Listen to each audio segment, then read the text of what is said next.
하나님께서 호세아에게 말씀하신 그 여러 가지 일들을 우리가 한번 살펴보고 있습니다. 오늘 타작마당에 대한 이야기가 우리 지난주에 이어서 계속해서 말씀하고 있는데, 타작마당은 원래 시끄러운 곳이고 타작마당은 잔치를 하는 곳입니다. 이스라엘 백성들이 추수를 하고 난 뒤에 풍성한 복을 주신 하나님께 감사하는 곳이기 때문에 늘 언제나 타작마당은 시끄럽고 기쁨이 있고 또 잔치가 있는 그런 곳입니다. 그런데 이스라엘 백성들이 그 풍성함을 주신 하나님께 감사하는 것이 아니라 추수 자체를 기뻐했다라고 말씀을 드렸습니다. 그리고 내년에는 더 많은 수확을 거두기 위해서 음란한 행위를 자꾸 행한다라는 것이 오늘 본문 말씀의 핵심입니다. 이스라엘 백성들은 무엇에 집중을 해야 되냐면은 하나님이 우리를 구원해 주셨다라고 하는 것에 집중을 해야 됩니다. 구원해 주셨기 때문에 우리들에게 일용할 양식을 더해 주신다라는 것에 집중을 해야 되지, 구원은 자꾸 뒤로 가고 일용할 양식에 집중을 하다 보면은 주객이 전도되는 그런 일들이 일어나게 되는 것입니다. 그래서 오늘 본문 말씀도 이런 주객이 전도되었다는 이야기죠. 하나님이 이스라엘을 이집트에서 구원해 주셨고, 또 광야의 길에서 그들과 함께 해주셨고, 또 시내산에서 그들과 언약을 맺어서 언약 백성으로서의 삶을 살게 해주셨고, 또 먹을 것과 또 목마름과 입고 먹고 마시는 모든 것들을 해결해 주심으로 약속의 땅인 가나안 땅에 들어가게 해주셨다. 거기에 집중을 해야 됩니다. 그런데 거기에는 전혀 집중을 하지 않고 하나님께서는 그곳에서 살기를 위해서 또 여러 가지 일용할 양식을 주셨는데 그것에는 전혀 관심이 없고, 오로지 이스라엘 백성들이 관심 있는 것은 추수한 것, 거기에 관심이 많았다라는 이야기입니다. 그래서 늘 언제나 하나님께 속죄의 제사는 드리지 않고 감사의 제사만 드렸다라는 것이 문제가 있는 것입니다. 그래서 이스라엘의 감사의 제사는 소제와 전제가 있다고 말씀을 드립니다. 소제는 곡식의 제사고 전제는 곡식에다가 포도주를 더 부어서 드리는 그런 제사입니다. 그런데 이 제사가 어떤 제사로 이스라엘 백성들이 변형을 시켰냐면은, 추수를 하고 난 다음에 우상에게 먼저 다 갖다 줍니다. 우상에게 갖다 줘서 우상으로 하여금 내년에도 이런 풍성한 것을 우리에게 허락해 주십시오라고 제사를 다 드리고 난 다음에 그 나머지 것을 가지고 하나님께 제사를 드리니까 하나님께서 그런 것들은 원하지 않는다라고 말씀을 하고 있는 것이죠. 가증한 것이다 라고 말씀을 합니다. 그래서 1절부터 9절까지의 말씀을 보면 하나님께서 네 가지의 죄악을, 네 가지를 이제 너희들에게 이런 것들을 해주겠다라고 말을 하면서 네 가지의 그런 대하는 태도를 보여주십니다. 2주 전에 두 가지를 말씀을 드렸습니다. 첫 번째는 무엇이냐면은 더 이상 가나안 땅에 곡식과 포도주를 먹지 못하게 될 것이다 라고 말씀을 했습니다. 2절에 보니까 타작마당이나 술틀이 그들을 기르지 못할 것이며 새 포도주도 떨어질 것이다 라고 말을 합니다. 타작마당이나 술틀이 그들을 기르지 못할 것이다, 포도주도 떨어질 것이다. 하나님께서 이스라엘 백성들을 포도주와 곡식으로 기르신 이유가 무엇이겠습니까? 하나님께서 왜 그들에게 곡식과 포도주를 더해 주셨습니까? 이유는 딱 하나입니다. 구해 주셨으니까, 구원해 주셨으니까 이 모든 것을 더해 주심을 통해서 그 가나안 땅에서 이스라엘 백성들만의 독특한 맛을 내라는 겁니다. 그 독특한 맛이 무엇이냐면은 거룩함이었습니다. 그래서 이스라엘 백성들에게 거룩함을 더해 주시기 위해서 먹을 것을 주시고 일용할 양식을 주셨는데, 이스라엘 백성들은 그 거룩함의 모든 것들을 다 잃어버렸다라고 말씀을 해주시죠. 그래서 더 이상 너희가 가나안 땅에서 곡식과 포도주를 마시지 못하게 될 것이다 라고 경고하셨습니다. 두 번째는 무엇입니까? 3절에 보니까 다시 이방에 포로로 잡혀가게 될 것이다 라고 말하죠. 그들은 여호와의 땅에 거주하지 못하며 에브라임은 애굽으로 다시 가고 아수르에서 더러운 것을 먹을 것이다 라고 말하죠. 그들은 여호와의 땅에 거주하지 못한다 라고 말합니다. 여호와의 땅은 어딜까요? 가나안 땅입니다. 가나안 땅을 하나님께서 거룩하게 해주셨고, 거룩한 곳에서 거룩한 백성이 와서 거룩한 그 지정된 장소에서 거룩한 시간에 하나님의 거룩한 방법대로 예배를 드리라는 거죠. 그것이 이스라엘 백성들이 해야 될 일이었습니다.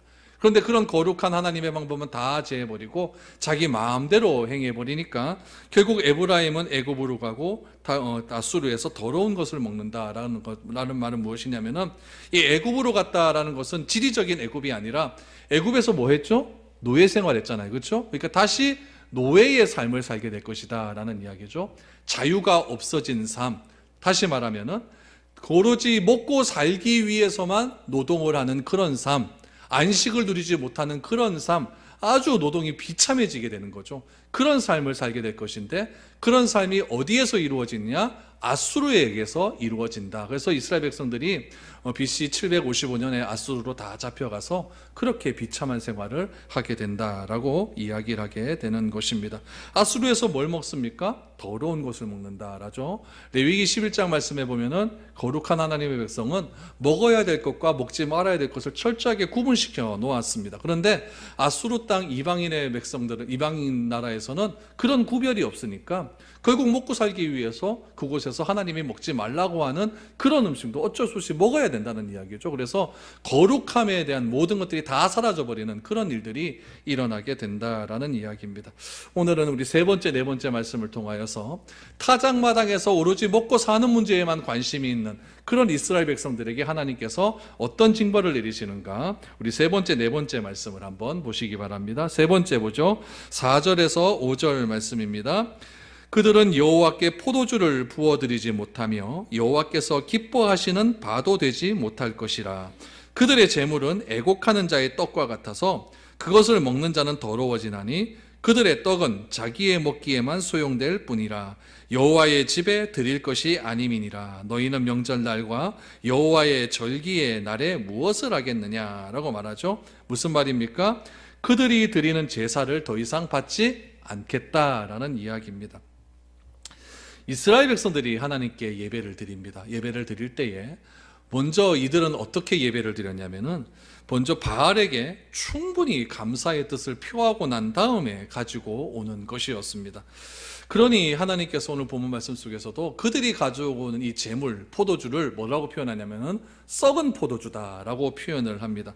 썩은 포도주를 갖고 왔는데 그것이 어떻게 하나님께 기쁨이 될 수 있겠느냐라고 말을 하고 있죠.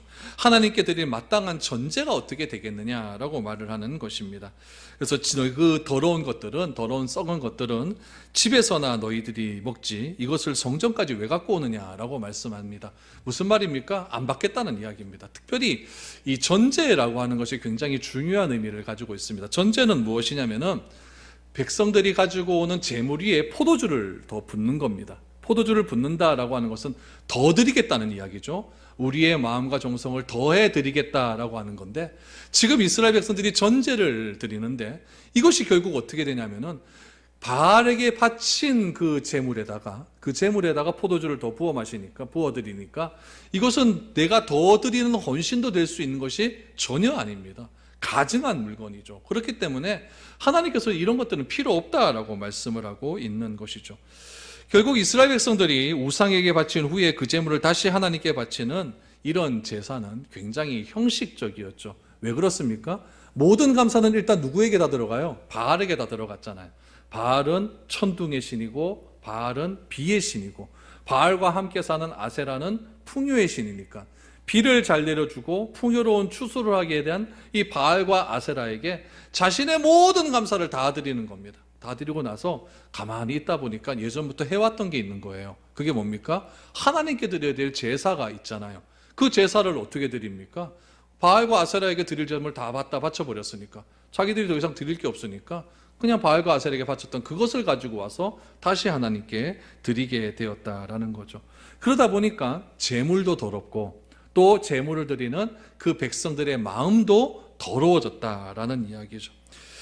예배를 드릴 때에는요, 예배를 드리는 사람이 전부 다 살아있고 기쁨이 충만한 마음으로 예배를 드릴 때 그 예배가 진짜 하나님께 올려드리는 거룩한 산 예배가 아니겠습니까? 그런데 세상적으로 누릴 재미는 다 누리고 와서 형식적으로 예배를 드리게 되면 여러분, 그 예배를 통해서도 사람이 죽어가게 됩니다. 예배가 살아있는 예배가 되고 예배가 진실로 하나님을 경배하는 경배와 찬양의 예배가 되어야 될 때 우리의 영이 새로워지는 것 아니겠습니까? 그런데 그렇게 하지 못하고 세상에서의 삶을 엉망진창으로 살아가면서 우리의 마음이 그 엉망진창으로 살아간 그 예배 속에서 들어오게 될 때 우리의 영이 어떻게 새롭게 소생될 수가 있겠습니까? 그러니까 예배를 드리면 드릴수록 그 예배는 나에게 득이 되는 예배가 아니라 오히려 내 영을 갉아먹는 그런 예배가 될 수가 있다라는 이야기죠. 그래서 세상의 자랑으로 가득 찬 채 설교와 찬송과 기도에는 전혀 관심이 없고 광고 시간에만 눈을 뜨면서 누가 어떻게 했다가로 하면 그런 관심이 많은 그런 예배의 분위기 속에서 내가 어떻게 하나님께 올바른 예배를 드릴 수가 있겠습니까? 이런 예배는 여러분, 사람을 살리는 예배가 아니라 사람을 죽여버리는 그런 예배일 수 있다라는 이야기죠. 지금 이스라엘의 예배가 바로 이런 예배의 모습이었다라는 이야기죠. 저는 이 말씀을 준비하면서 이런 예배가 우리 교회 예배는 아닌가 이렇게 생각을 해봤습니다. 예배 드림이 쉬운 건 아닙니다. 예배 드림은 참 어렵습니다. 예배 그래서 잘 드리고 나면은 어떨 때 보면은 우리의 기운이 쫙 빠질 때도 있어요. 왜냐하면은 우리의 모든 신경이 집중을 해버리니까 거기에서 내 모든 육체의 그런 에너지들이 다 빠져버리는 그런 경우도 있다라는 이야기죠. 그래서 예배라는 것은 우리의 마음과 우리의 생각과 우리의 몸이 다 하나님께 그 예배에 집중될 수 있는 그런 마음가짐으로 예배를 드려야 된다라는 이야기죠. 교회는 여러분 예배를 드리러 오는 곳이지 다른 목적과 다른 관심이 우선되어야 되는 것 아닙니다. 말도 조심해서 해야 되죠. 예배를 보러 가는 게 아니지 않습니까? 예배는 뭐 하러 가는 겁니까? 드리러 가는 겁니다. 예배는 내 시간과 내 몸과 내 물질을 하나님께 드리는 것이지 내 시간 남아서 예배 한번 봐주는 것이 아니라는 이야기죠. 그래서 우리의 말과 우리의 언행에서부터 이런 예배에 대한 개념이 변화되어 가지 않으면은 예배가 굉장히 추운 예배가 되고 예배가 루즈한 예배가 되고 지루한 예배가 될 수밖에 없다라는 이야기죠. 그래서 분명한 예배의 목적이 있습니다. 예배의 목적은 하나님을 영화롭게 하는 데 있는 겁니다. 이스라엘 백성들은 그런 예배의 목적을 다 잃어버렸다는 이야기죠. 오로지 하나님을 영화롭게 하는 것이 아니라 나에게 이렇게 추수를 많이 해준 것에 대한 감사밖에 없다는 이야기죠. 이것도 중요하죠. 중요하지만은 하나님이 날 구원해 주신 것에 대한 그 구원에 대한 감사에 대한 모든 것들은 다 잃어버린 채 오로지 물질적인 것, 먹고 사는 것에만 하나님이 필요하다고 한다면은 여러분 하나님으로만 만족할 수 있는 건 아닙니다. 하나님 말고 다른 신도 다 그런 거 해주잖아요. 그래서 우리가 믿는 이 하나님이라고 하는 것은 존재는 우리 단지 먹고 사는 문제를 해결해 주시는 것이 아니라 우리의 영혼을 소생케 해주고 우리에게 진정한 진리와 길을 알려주시는 참된 분이라는 것을 우리가 바로 알고 예배의 자리에 나와야 된다라는 이야기입니다. 네 번째로 무엇이겠습니까? 하나님은 그들이 재앙을 피해 도망친다 할지라도 반드시 징벌하겠다라고 말씀합니다. 6절을 한번 보시죠. 보라, 그들이 멸망을 피하여 갈지라도 애굽은 그들을 모으고 놉은 그들을 장사하리니 그들의 은은 귀한 것이나 찔레가 덮을 것이요 그들의 장막에는 가시덩굴이 퍼지리라 라고 말합니다. 지금 이스라엘 백성들이 하나님으로부터 징벌을 받습니다. 아수르를 통해서 징벌을 받겠죠. 징벌을 받을 때 도망칠 수 있는 마지막 보루를 지금 이야기해 놓았습니다. 그 보루가 어디냐면은 애굽입니다. 오늘 6절 말씀을 다시 보시면 애굽은 그들을 모으고 놉은 그들을 장사하리니 그랬습니다. 이 놉이라고 하는 곳은 어디냐면은 북애굽의 옛 이름입니다. 원래 애굽은 통일 이집트였거든요. 통일 이집트인데 그것이 이제 분열이 돼요. 그래서 남애굽, 북애굽으로 나뉘어지게 되거든요. 이 놉이라고 하는 것은 북애굽의 이름을 뜻하고 있습니다. 그러나 그들의 생각하던 모든 방법과 계략은 철저하게 망하게 된다는 이야기죠. 보세요. 애굽은 그들을 모으고 놉은 그들을 장사하리니 이스라엘 백성들은 항상 어려움이 있을 때마다 생각하는 것이 어디냐면 애굽입니다.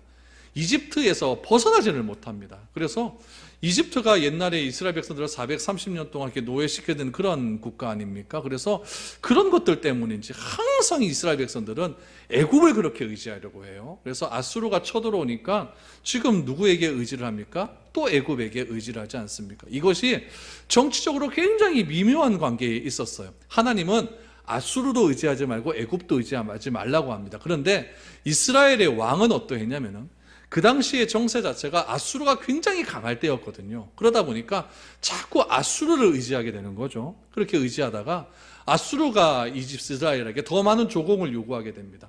1년치 세금을 더 많이 내라는 거죠. 그래서 여자들 다 빼앗아가고 바친 조공들 막 농산물을 다 빼앗아가니까 도무지 이스라엘이 아수르에게 내리는 조공을 바칠 수가 없는 거예요. 그러다 보니까 이스라엘의 경제는 자꾸 떨어질 수밖에 없는 거죠.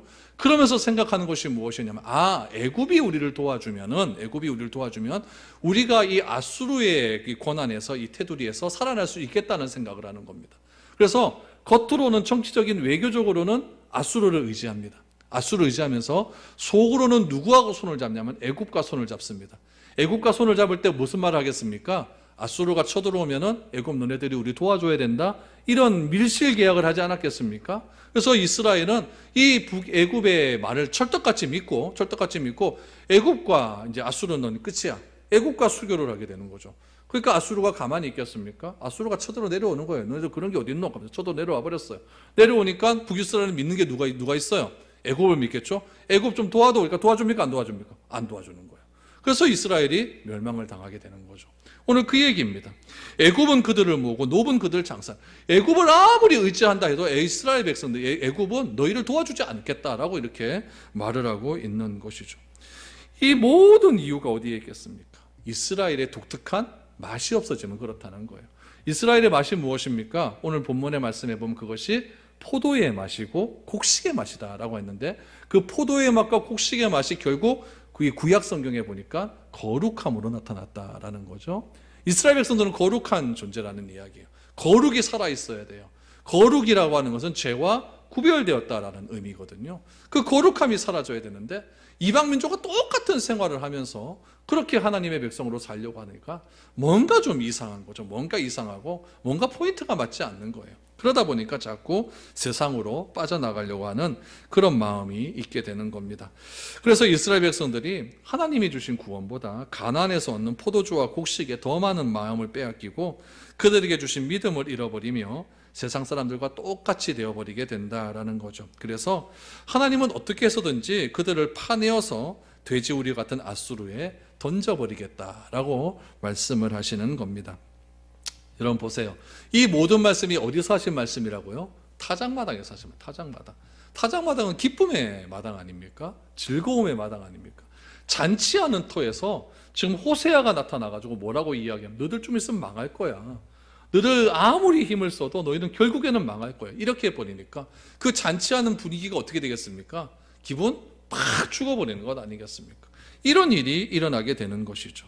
그래서 이 호세아는 결국 하나님의 말씀을 증거하면서 무엇을 증거하고자 하는 거냐면은 이스라엘 너희는 이렇게 우상을 숭배하고 더럽고 음행한 일에 가득 찬 그런 민족이 아니라 너희는 하나님께서 고귀하게 살려놓은 그런 민족이라는 겁니다. 이집트에서 불러내어서 그렇게 너희를 가나안 땅에 정착하게 하시고 그 가나안 땅에서 하나님을 영화롭게 하기 위한 존귀한 백성임을 지금 알려주고 싶었던 것이죠. 그래서 호세아는 이야기합니다. 하나님이 이스라엘을 어떻게 구원하셨고 어떻게 인도했고 어떻게 도와주셨는지를 좀 알라는 이야기입니다. 알라는 이야기죠. 모르니까 이런 일 하고 있는 것 같은데 좀 알라는 이야기입니다. 여러분, 예수를 우리가 잘 믿게 되면은 우리 삶 속에 새로운 맛이 생깁니다. 이것을 잘 기억해야 돼요. 이것을 잃어버리면 아무리 잘 먹고 잘 사는 것이 아무런 의미가 없습니다. 이것을 잃어버리고 승진하고 이것을 잃어버리고 출세하는 것은 스스로 아수르로 가는 표를 사는 것과 똑같다는 이야기예요. 그래서 여러분, 이 맛을 절대 잃어버리지 마십시오. 그리스도인다운 맛이 있어야 된다는 이야기입니다.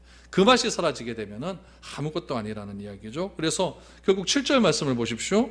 형벌의 날이 이르렀고 보응의 날이 올 것을 이스라엘이 알지라. 선지자가 어리석었고 신에 감동하는 자가 미쳤나니 이는 내 죄악이 많고 내 원함이 크민이라. 여러분, 왜 이스라엘이 이렇게 되었을까요? 이스라엘이 좀 똑바로 하나님을 믿고 잘 살았으면 됐는데 왜 이스라엘이 이렇게 되었을까요? 호세아는 그 이유를 무엇이라고 얘기하냐면은 거짓 선지자들 때문이다라고 말을 합니다.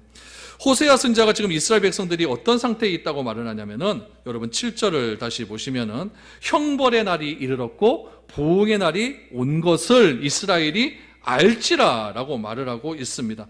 얼마 있지 않으면은 모두 포로가 되어 아수르로 잡혀가는 정말 엄청난 일이 일어나게 되는 겁니다. 실제로 호세아가 이 설교를 하잖아요. 이 설교를 하고 딱 몇 년 만에 북이스라엘이 멸망당하면 20년 만에 멸망을 당합니다. 그러니까 실제로 이런 일이 일어나게 되었다는 이야기죠. 그런데 이스라엘은 이 사실을 인정하려고 들지 않는다는 겁니다. 이렇게 이스라엘이 황폐화되고 이스라엘이 제멋대로 살고 오로지 먹고 사는 일에 미쳐가지고 하나님을 저버리는 이유가 무엇이냐? 오늘 7절 말씀해 보니까 선지자가 어리석었고 신에 감동한 자가 어떻게 했다? 미쳤다고 이야기합니다. 선지자가 어리석었다는 거예요. 이건 뭐냐면은 선지자가, 하나님의 말씀을 전해야 될 선지자가 더 이상 도덕적으로 견고하지 못하고 사람들을 바로잡지 못할 때 그 선지자는 어떻게 되냐면 어리석고 미친 자가 되는 겁니다. 아무리 선지자가 백성들에게 말을 전한다 할지라도 백성들이 그 말을 안 듣는 거예요. 안 듣는 거죠. 선지자도 어떻게 말을 전합니까? 백성들이 입맛에 맞는 말만 전합니다. 그러다 보니까 도무지 뭐가 맞지가 않는 거죠. 그래서 하나님은 말합니다. 선지자가 미쳤다라고 이야기를 합니다. 선지자가 이렇게 미쳤고 어리석은 이유를 죄악이 많고 원한이 크기 때문이다라고 말을 합니다. 그러므로 설교자는요, 회중이 좋아하는 말만 하면 안 됩니다. 요즘 나오는 설교에 대한 책들을 가만히 여러분 읽어보시면은, 제가 여러분 책을 읽어보니까 어떤 메시지가 나오냐면은 자꾸 이런 쪽으로 가면 한국교회도 이렇게 된다는 이야기예요. 한국교회도. 우리 70년대, 80년대 보면은 다 어떤 설교들이 많았습니까? 힘들게 살았잖아요. 어렵게 살았잖아요. 하나님 잘 믿으면, 예수님 잘 믿으면 복 주셔서 이런 어려움에서 해방될 거라고 그렇게 얘기해 주셨습니다. 그러면서 우리 경제 성장과 함께 교회가 같이 성장을 해 갑니다. 그러다 보니까 진짜 그런 것 같았어요. 예수 잘 믿으니까 우리 먹고 사는 문제 이제 다 해결됐잖아요. 삼시세끼 못 먹고 사는 사람 없었잖아요. 그러면서 강남이 발달하면서 강남이 막 땅값이 막 올라가면서 교회가 사는 그것도 갑자기 치솟아 올라가고 건물 교회가 점점 대형화되어 가면서 교회가 자꾸 그 본연의 맛을 잃어버리기를 시작을 하는 겁니다. 목사님들 설교가 어떤 식의 설교가 자꾸 나옵니까? 목사 말 무조건 복종해라. 또 교회 중심으로 해야 된다. 물론 맞는 말입니다. 맞는 말이지만 그것만을 강요하고 있다는 거예요. 세상에 나가서 우리가 독특한 그리스도인만의 독특한 맛이 있어야 되는데 그것은 강조 안 하고 오로지 교회. 집은 어떻게 되든지만 오로지 교회. 사회에서 어떻게 살든지 오로지 교회. 그러면 된다. 그래서 제가 어떤 말까지 들었냐면 성도들은 가만 놔두면 안 된대요. 맨날 교회를 끄집어 다녀가지고 월요일부터 토요일까지 계속 교회로 끄집어 다녀가지고 교회에서 뭘 시키려야 된다. 여러분 이게 맞는 말이겠습니까? 이런 이야기들이 설교 강대상에서 막 터져 나오는 거예요. 그러다 보니까 교인들이 귀가 다 막혀버리고 그런 거에 대해서 반항하는 사람들도 없고 반항하면 다 내가 벌받고 저주받는 것 같은 그런 생각만 자꾸 들어져 가고 강대상이 타락해버리고 설교자가 막 이런 식으로 설교를 해버리니까 다 이게 교회가 교회로서의 맛을 다 잃어버리게 되는 거죠. 그래서 요즘에는 바른 메시지가 증거되어야 된다고 이야기를 합니다. 옛날에는 희망의 메시지, 소망의 메시지, 긍정의 힘 이런 것들을 자꾸 하면 교회가 성장한다. 교회 성장식의 설교가 자꾸 많았었는데 이제는 그렇게 해서는 안 된다는 것을 비로소 깨달아 알아가기 시작하는 거죠. 알아가면서 교회도 하나님의 메시지가 바르게 선포되어야 된다. 하나님의 말씀 바르게 선포되어야 그 교회가 진짜 교회다라고 지금 설교자들의 각성들이 지금 일어나고 있는 것입니다. 그래서 여러분 오늘 본문 말씀 속에서도 이런 이야기가 일어나고 있는 거죠. 제가 왜 호세아 말씀을 선포하겠습니까? 호세아 말씀 이거 제가 묵상해 보면요, 저도 힘들어요. 맨날 죄인 얘기하고 음란하다 이야기하고 뭐 이상한 얘기 했었고, 그럼 여러분 이런 얘기 맨날 들으면 좋겠습니까? 별로 안 좋잖아요. 그런데 우리가 평생 설교를 듣고 예배를 드리면서 이런 선지서에 대한 메시지 한번 들어보지도 못하고 그렇게 살아간다고 하면은 무슨 의미가 있겠습니까? 제가 또 책을 읽다 보니까 이런 이야기까지 해요. 다니엘서를 공부하는데 다니엘서 1장부터 8장까지 얘기는 많이 듣습니다. 무슨 얘기 나오냐면 풀무불에 들어간 친구들, 또 사자와 굴에 들어간 친구들, 그런 얘기 많이 나오잖아요. 그렇죠? 근데 그 9장 이후로부터의 얘기는 하나도 못 듣는다는 얘기예요. 예배 시간에 안 한다는 이야기죠. 왜 메시지, 성경 메시지를 설교 시간에 전하지 않습니까? 힘들고 어렵고 또 그런 얘기 자꾸 해봤자 교인들 별로 좋아하는 것 같지도 않고, 그러니까 메시지 자체를 증거하지 않는 거죠. 메시지가 바르게 증거되지 않으니까 교인들도 다 그게 맞는갑다 싶어가지고 그렇게 되다 보니까 다 같이 망해가는 거예요. 오늘 그런 자를 향하여 뭐라고 합니까? 선지자들이 미쳤다, 어리석었다. 이거는 목사인 저에게 하는 말이고 여러분들에게 하는 말입니다. 그런 메시지만 좋아해서도 안 되고, 이렇게 죄에 대한 메시지, 심판에 대한 메시지가 나올 때 우리도 이렇게 될 수 있는 거구나, 우리 교회도 잘못하다가는 이렇게 될 수 있는 거구나, 이런 위기의식을 가지고 이런 하나님의 말씀을 처음부터 끝까지 다 알아가는 것이 그래서 중요하다는 이야기입니다. 여러분, 성도들도 바른 신앙의 길과 그리스도의 맛을 낼 수 있는 그런 삶을 살아야 되고, 또 우리 설교를 통해서도 우리가 다시 한번 결단할 수 있는 메시지가 선포돼야 설교자가 미치지 않고 어리석지 않게 됩니다. 여러분, 성도들이 자꾸 악한 길로 가는 것은 설교자 때문입니다. 설교자가 미치고 어리석어져 가는 것은 여러분 성도들 때문입니다. 다 같은 책임의식을 가지고 교회가 바른 교회가 될 수 있도록 저와 여러분들이 힘쓰고 애써야 됩니다. 안 그러면은 여러분 교회는 망할 수밖에 없는 거예요. 여러분 이러한 위기의식을 가지시고 여러분 오늘 이 말씀을 계속해서 들어보시기 바랍니다. 8절을 한번 보십시오. 에브라임은 나의 하나님과 함께한 파수꾼이며 선지자는 모든 길에 친 새 잡는 자의 그물과 같고 그의 하나님의 전에는 원한이 있도다 라고 말합니다. 8절에서 원문에 보니까 뭐가 빠져 있냐면 선지자라고 하는 주어가 빠져 있습니다. 그러니까 이 해석에서 선지자는 들어가야 돼요. 그래서 선지자는 에브라임의 하나님의 파수꾼, 선지자는 에브라임은 하나님, 나의 하나님과 함께한 파수꾼이다 라는 말이 들어가는 게 맞습니다. 파수꾼의 역할이 무엇이겠습니까? 위험을 알리는 사람 아니겠습니까? 높은 망대에 올라가서 적군이 쳐들어오면 적군이 쳐들어온다 말하는 것이 파수꾼 아니겠습니까? 그러니까 8절에서 에브라임은 나의 하나님과 함께한 파수꾼이라 그랬으니까 선지자라는 말, 선지자가 그렇다는 거예요. 선지자가 에브라임의 하나님의 파수꾼이라는 이야기예요. 그래서 이 선지자가 하나님의 말씀을 바로 증거해야 된다는 이야기입니다. 그런데 에브라임에 있는 선지자는 무엇이었느냐? 무서운 그물이었다라고 말을 하고 있습니다. 여러분 사람들이 절대 바른 길로 돌아가지 못하도록 잡고 늘어지는 그물이었다라는 이야기죠. 왜 여러분 선지자가 백성들로 하여금 자기의 틀 안에서 못 빠져나가게 그물을 쳐놓겠습니까? 이유는 딱 한 가지입니다. 선지자가 타락하면 그래요. 뭐 때문에 타락할까요? 돈이죠. 자기에게 자꾸 이상한 재물을 갖고 오게 만들면 됩니다. 번제물을 갖고 오게 되면 다 태워서 드려야 되거든요. 근데 감사의 제나 서원의 제물을 갖고 오면은 그 제물이 선지자의 몫이 되거든요. 그러면은 선지자 입장에서는 무슨 제물을 많이 드리면 좋아요? 감사 제물, 번제물, 서원 제물 많이 드리면 좋죠. 그래서 하나님께 속죄하는 속죄 제물을 가져오지 못하게 합니다. 오로지 니들 추수 많이 했으니까 감사의 제물만 가져와라. 그래서 그 제물을 가지고 선지자가 부를 축적하기 시작을 합니다. 그러니까 백성들을 그물로 쳐버리는 거예요. 그물로 쳐버려갖고 더 이상 이 그물에서 빠져나가지 못하도록 올무를 만들어버리는 일이 그 당시에 있었다는 이야기. 이게 그 당시에만 있습니까? 오늘날도 똑같이 이런 일들이 일어나지 않습니까? 그래서 참 선지자는 그렇게 하는 법이 없다는 이야기죠. 참 선지자는 죄인이 가로막고 죄인이 바른 길로 가지 못하면은 왜 그렇게 사냐고 책망을 하는 사람이 참 선지자라는 이야기예요. 그러나 거짓 선지자는 절대 그런 말 하지 않습니다. 괜찮다고 얘기합니다. 그러면서 그물을 자꾸 쳐버리는 거죠. 자기 테두리의 그물을 자꾸 쳐버리는 거죠.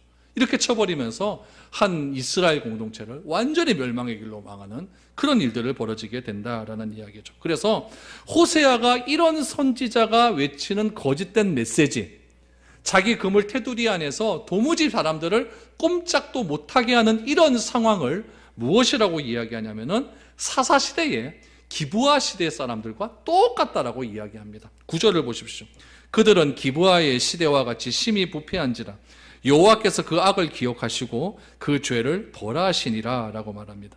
여러분 베냐민 지파 안에 기브아라고 하는 도시가 있었어요. 그런데 이 기브아는요 이스라엘 사사시대 역사상 최고로 타락한 시대였습니다. 레위인에게 첩이 있었어요. 레위인에게 첩이 있는 게 문제고 이 첩이 도망가 버렸습니다. 도망갔기 때문에 이 첩을 잡으려고 처의 친정집에 갔습니다. 친정집에 가서 그 친정집에 있는 첩을 데리고 다시 자기 집으로 돌아간 도중에 날이 껌껌해지니까 하룻밤 묵어가야 되는데 그 묵어가는 곳이 어디냐면은 기브아라고 하는 동네였어요. 기브아에서 하룻밤 묵어가려고 그랬더니 그 기브아에 있는 남자들이 이 첩이 온 줄 알고 와갖고 이 첩을 내달라라고 하면서 이렇게 얘기를 한 거죠. 그랬더니 그 기브아에서 이 레위인을 묵었던 이 사람이 자기의 딸과 이 레위인의 첩을 그 남자들한테 줘버립니다. 주고 그 다음날 돼버리니까 레위인의 첩이 죽어서 온 거예요. 레위인이 화가 나갖고 이 첩을 토막산이를 내지 않습니까? 12조각으로 토막을 내버려요. 토막을 내버려서 특급 소포로 각 지파에게 보내버립니다. 내가 이렇게 당했다. 그랬더니 이스라엘 12지파가 일어나서 베냐민 지파를 쳐버립니다. 베냐민 지파를 쳐버려가지고 베냐민 지파에 600명 남기고 다 죽여버렸습니다. 다 죽여버렸어요. 이런 악한 일들이 일어나게 되었다라는 이야기죠. 무슨 말입니까? 지금 북이스라엘 사람들이 이것과 똑같다는 이야기예요. 베냐민 지파에는 기브아 사람들이 지금 레위인이 그 동네 들어오자 그 기브아 사람들 레위인을 내놓으라 하는 얘기는 무엇이냐면은 그 레위인과 동성애를 하겠다는 이야기거든요. 성적으로 완전히 타락한 거예요. 그랬더니 그 레위인을 재워준 그 집의 주인이 누구를 줬냐면 딸을 주고 레위인의 첩을 줍니다. 여러분, 딸을 주는 사람이 어디 있습니까? 이 정도로 악해진 거예요. 북이스라엘이 지금 이렇게 타락해졌다는 거죠. 아무도 그 죄를 인정하려고 들지 않습니다. 이 죄를 누가 선언해야 됩니까? 제사장이 선언하고 선지자가 선언해서 잘못됐다라고 이야기해야 되는데, 잘못됐다는 이야기하는 사람이 없다는 이야기예요. 오히려 더 대적하려고 합니다. 오늘날도 그렇습니다. 징계하면 딴 교회 가면 되지. 동성애 인정하는 교회로 가보면 되지. 요즘 한국 사회에 동성애 인정하는 교회가 얼마나 많은데요. 오늘날 우리가 해야 할 일은 바른 말씀 선포와 그 말씀을 내가 바르게 받아들여서 그리스도인다운 삶을 살아야 된다는 이야기입니다. 여러분, 오늘 이 말씀이 한 해의 마지막을 가는 이 시점에서 왜 우리에게 주어졌습니까? 우리의 삶을 다시 한번 돌아보라는 이야기죠. 설교자인 저는 설교 바르게 했는가 다시 한번 돌아보고, 여러분들은 바르게 받아들였는가, 내가 말씀대로 바로 살았는가 다시 한번 돌아보라는 이야기죠. 다시 돌아보아서 내가 오로지 물질에만 집착해서 하나님을 그냥 나에게 돈 주시는 하나님 이렇게만 생각하고 있지는 않았는가 다시 한번 보라는 거예요. 여러분, 하나님께서 나에게 일용할 양식도 주셔야 되고 먹고 사는 문제도 해결해 주셔야겠지만 더 우선되는 건 무엇입니까? 하나님이 나를 구원해 주셨다. 구원해 주신 그 맛대로 떳떳하게 살기 위해서 이 모든 것, 내가 입고 사는 것, 먹는 것, 사는 것, 이런 것들을 더해 주시는 것이지, 우리가 더해 주신 그것에만 집중하다 보면은 결국 이런 일들이 우리에게도 똑같이 일어난다는 이야기입니다. 그래서 여러분, 우리 개개인이, 우리 교회가, 우리 새해에는 정말 미래로 교인이라고 하는 자부심을 가지시고, 하나님의 백성이라고 하는 자부심을 가지시고, 그리스도인으로서의 맛을, 하나님의 아들로서의 맛을 떳떳하게 내며 살아갈 수 있는 그런 우리가 되었으면 좋겠습니다. 그래야만, 그런 삶을 살아야만 우리 하나님께 온전히 인정을 받고 하나님의 뜻을 따라 살아갈 수 있는 온전한 그리스도인이 되어져 갈 수 있음을 믿습니다. 그런 은혜가 우리 가운데 넘쳐날 수 있기를 축복드립니다.